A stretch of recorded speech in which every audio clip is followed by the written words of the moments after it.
and all the joys of it. Postal Service has done that. This is a big fight we're in, brothers and sisters.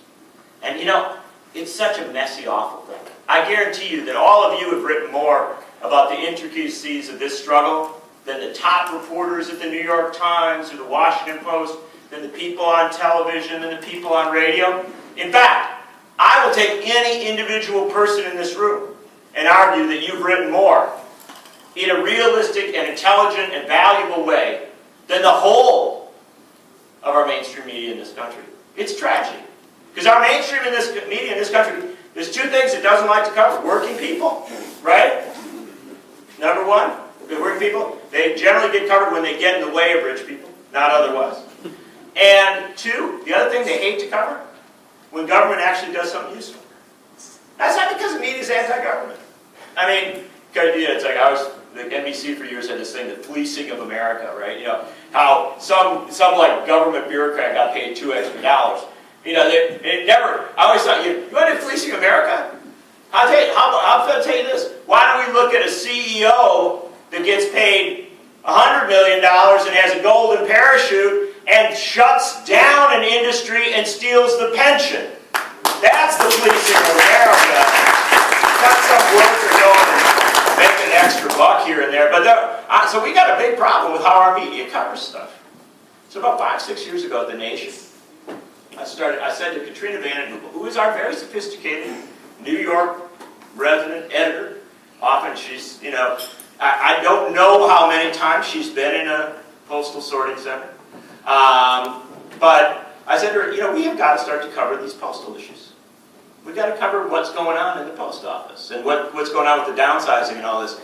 And to her immense credit, her answer was, yeah, you know, it is important. And she didn't even necessarily, it's like when I say to her, I think we ought to cover farm issues, right? And what's going on in rural America. She's not really sure exactly there, but she's willing to go for it.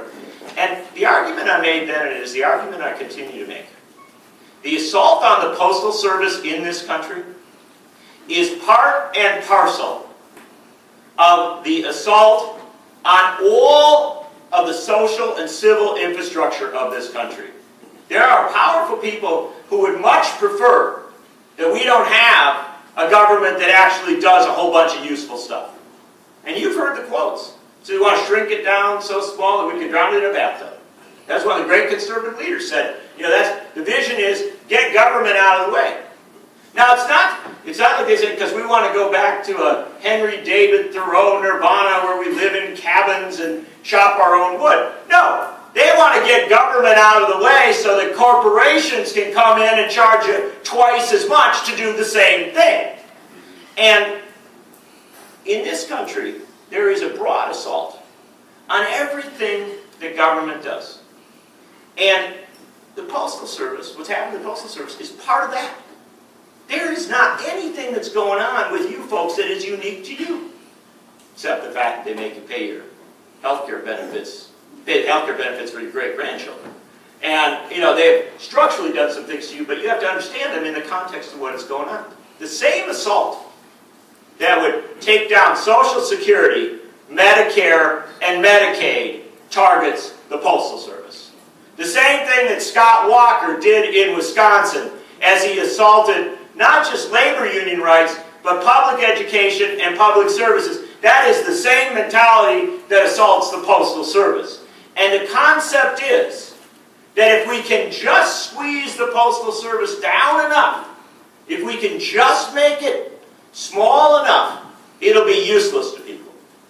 And if it is useless to people, then we'll pull the plug out on the last of it, and some big corporation will come and do exactly what the Postal Service does. In fact, several big corporations.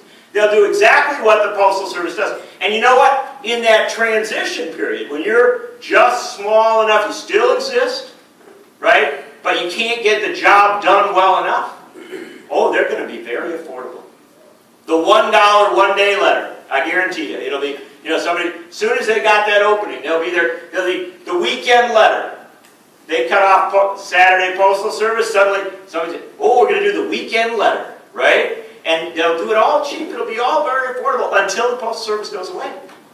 What once the Postal Service goes away, or once the Postal Service becomes a program only for the poorest of the poor and the ruralest of the rural, right? For only a service for those that nobody else wants to serve, once that happens, what happens to the price on the $1 one-day letter? What happens to the price on the cheap weekend letter? You know exactly.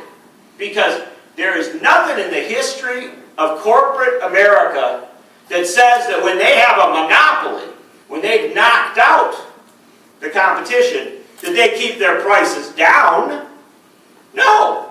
That CEO is going to make his or her money by jacking those prices up. And the fact of the matter is, this is what we fight about. It's not about you. I can tell you how excited I am to be in a room full of postal workers. You know, the way, if you look at a lot of the media in this country, you would think that this is the largest gathering of postal workers ever. That there's nobody left. But the fact of the matter is, when we fight for the Postal Service, we aren't fighting to bring something back. We're fighting to keep something that exists. And I will make a point here. We are fighting to expand the Postal Service because we need a bigger and stronger Postal Service, not one that's downsized and privatized.